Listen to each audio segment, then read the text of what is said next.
Et on est en ligne avec Aurélien Denécher, directeur des agences L'Adresse Anjou-Maine. Bonjour Aurélien.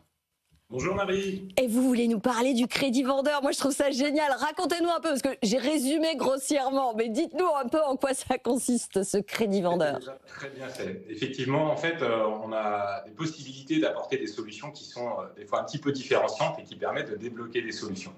Vous avez parlé du crédit vendeur. On a cette possibilité dans l'immobilier de pouvoir accéder au crédit vendeur via donc une solution qui s'appelle la vente à terme libre. En fait, on a eu un cas bien présent qui me semblait assez intéressant de le partager avec vous tous. On a eu une maison à vendre en campagne du Maine-et-Loire et on a des propriétaires, c'est une maison qui se destinait beaucoup aux primo-accédants, qui ont bien eu des difficultés à trouver un acheteur solvable pour acheter leur maison et au bout d'un an, ils se retrouvaient donc dans la situation de ne pas réussir à vendre le bien. Donc le propriétaire vendeur avait plus de 75 ans. Son projet de vie à lui, c'était d'aller vivre avec sa nouvelle conjointe dans une location à l'autre bout du département. Donc il avait déjà, premier constat, pas besoin de l'ensemble de la somme tout de suite. Et pour le coup, étant donné qu'il avait des difficultés à vendre son bien, on lui a proposé cette solution.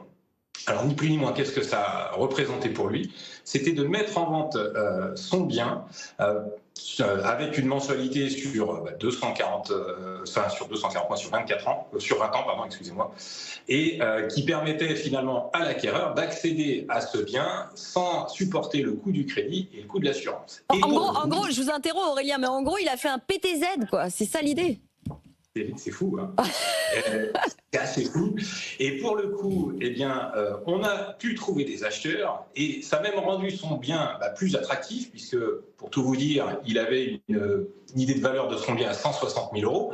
Quand on lui a présenté la solution, il s'est dit, étant donné que je vais faire quand même un petit effort de supporter le fait d'attendre ces rentrées de fonds mensuelles sur cette période de 20 ans, je vais remonter mon prix de 10 000 euros. Il a même mis à la vente sa maison à 170 000 euros. Avantage pour lui, pour le coup, il a vendu sa maison. Avantage pour les acquéreurs. Ces acquéreurs qui n'étaient pas solvables, ils sont devenus solvables puisque du coup, dans le calcul du tiers endettement, on n'avait plus du coup de crédit et d'assurance. Et la maison s'est vendue très rapidement. Mais alors attendez, parce que pour le faire court quand même, parce que le vendeur, certes, il a vendu 10 000 euros plus cher, mais enfin quand même, à la fin, il va récupérer, donc je regarde mes petites notes, il a récupéré 30 000 euros versés cash, mais pour le reste, en fait, ça va être des mensualités que vont lui verser les fameux acheteurs. C'est ça l'idée?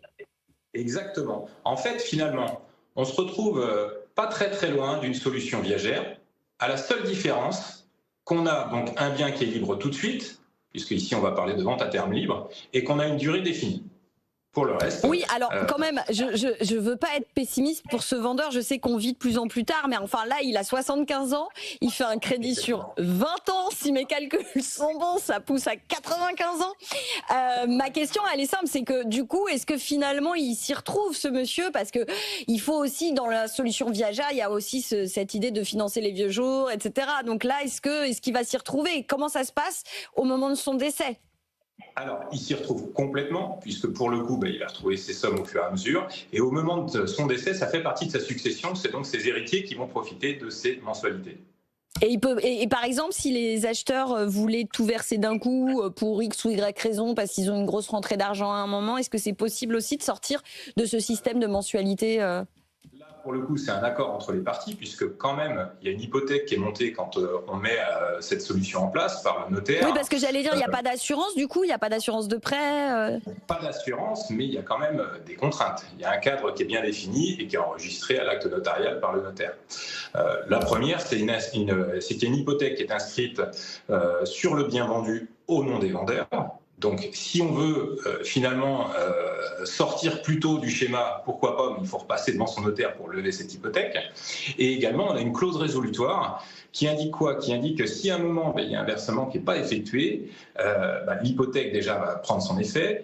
Et la deuxième chose, c'est que la clause résolutoire va faire que le contrat s'annule et que toutes les sommes versées en plus sont perdues. Donc ça, oui, donc c'est quand même bordé juridiquement. Juste d'un mot, Aurélien, ça aurait pu être un autre montage. Je veux dire, est-ce qu'on peut le faire avec une enveloppe du cash au départ un peu plus élevée que là, où on est que entre guillemets sur 30 000 euros et tout le reste en mensualité sur 20 ans?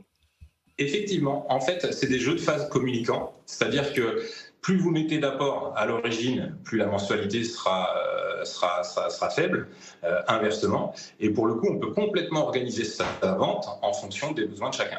Et des accords, bien sûr, de chacun. Quand je parle des besoins de chacun, c'est du vendeur et des capacités à financer de l'acheteur. Eh ben merci pour ce témoignage, Aurélien. C'est une solution intéressante et je pense qu'elle s'adresse effectivement, vous disiez qu'on n'est pas très loin d'une sorte de solution viagère. Je pense qu'effectivement, les personnes, les seniors, les personnes qui commencent à gagner en âge et qui pourraient être un peu pressées de vendre, ça peut les intéresser.